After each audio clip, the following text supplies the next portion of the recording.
What's up, everybody? It is Halloween. So today I'm going to share with you a real ghost story, a real haunted place here in Knoxville, and we're going to get started right now.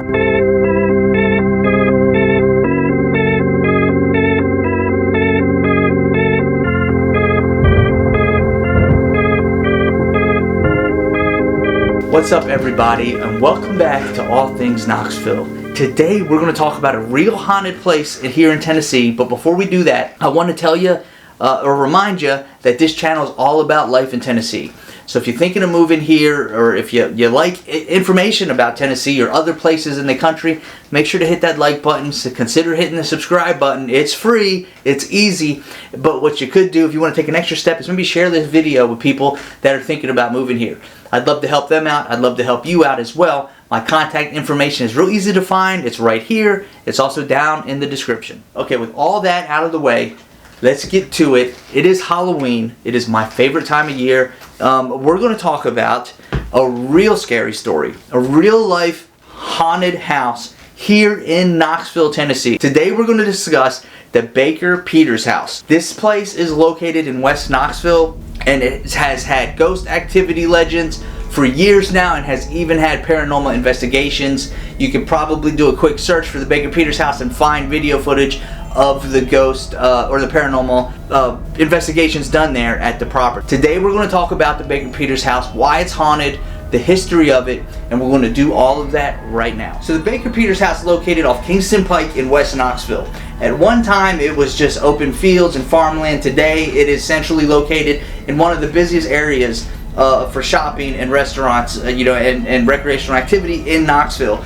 Today the house is inhabited by Finn's Restaurant and Tavern, and it's an active restaurant today, and it's a pretty cool place to chill. The house itself was built in 1830 by Dr. James Abney Baker, and if you remember last Halloween I talked about a baker. We'll get into that. Today the restaurant is owned by Joan Ferris, who was skeptical about ghosts, but not after the mist.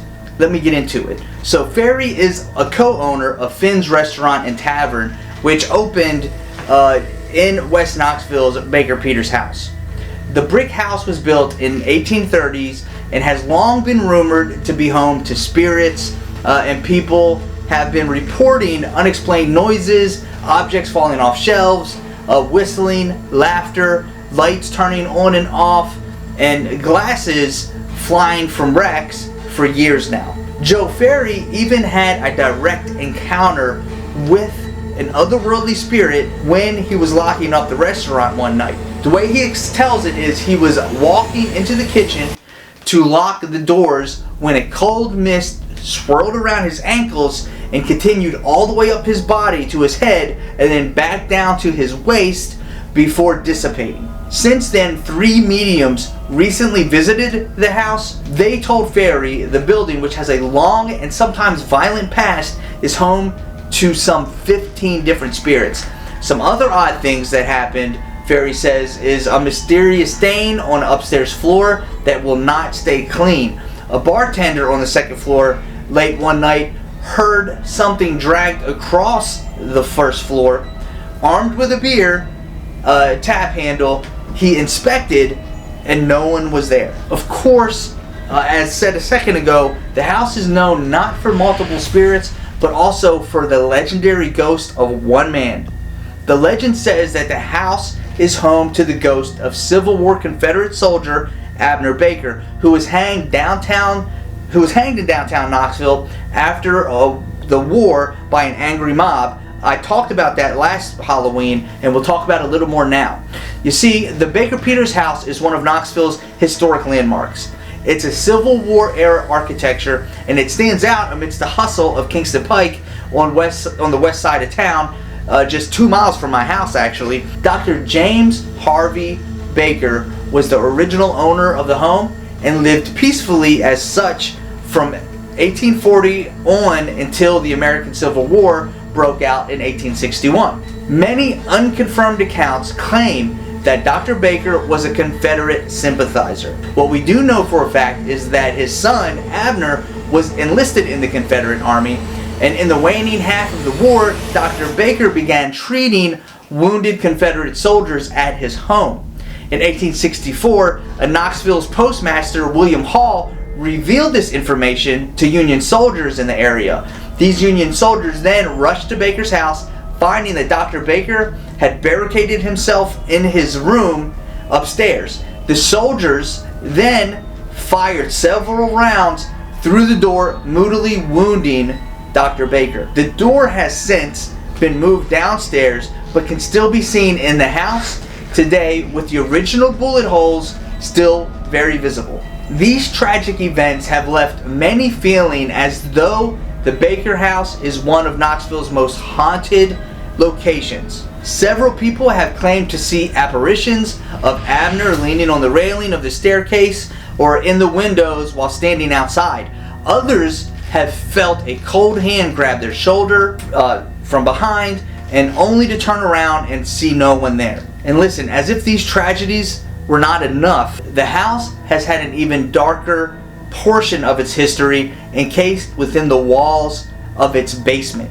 You see, Dr. Baker was a slave owner, and the slave quarters were in the dark confines of the lowest level of the house. There is a stairwell that linked Dr. Baker's bedroom directly to the slave quarters so that he could check on them at any point in the night. Or for other reasons, we have been told that James Baker may not have been, well, what is you can't be a kind slave owner to be, exact. And in fact, there are many reports of him raping his female slaves and keeping them in shackles when they weren't working for him. And on top of that, after the war, the legend continues because Abner Baker, who again I mentioned in the Halloween special last year, Dr. Baker's son, returned home and found out about his father's death, and then hunted down and confronted the man responsible, or that he felt was responsible for his father's death.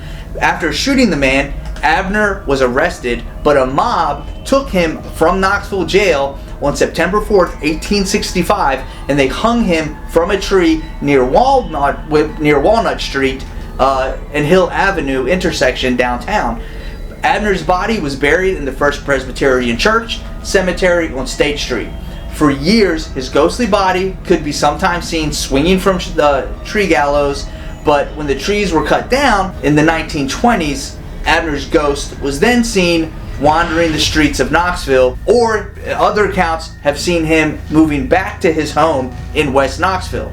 Based on the latest reports, he isn't alone though. There's reports of possible slave spirits, his father's ghost, as well as the wounded Confederate soldiers that died there at the house while being treated by Dr. Baker. Hey, listen, make sure to check out last week's video where I talk about the 5 best places to go camping near Knoxville. You can check that out by clicking right here or following the link in the description. So that is this haunted location here in Knoxville. That is our Halloween special today. I hope you all enjoyed it. I hope that you do a little more looking into Abner Baker House. And when you come to Knoxville, you should maybe go grab some lunch or some dinner there. If you're really brave, go there for some drinks and hang out until the place closes and see what happens. As always, if you all need me, just give me a call. My contact information is in the description. It's also right here. And as always, I hope I see you next week. Thanks for stopping by. And in the meantime, bye-bye. Oh, and happy Halloween. Have fun out there and be safe.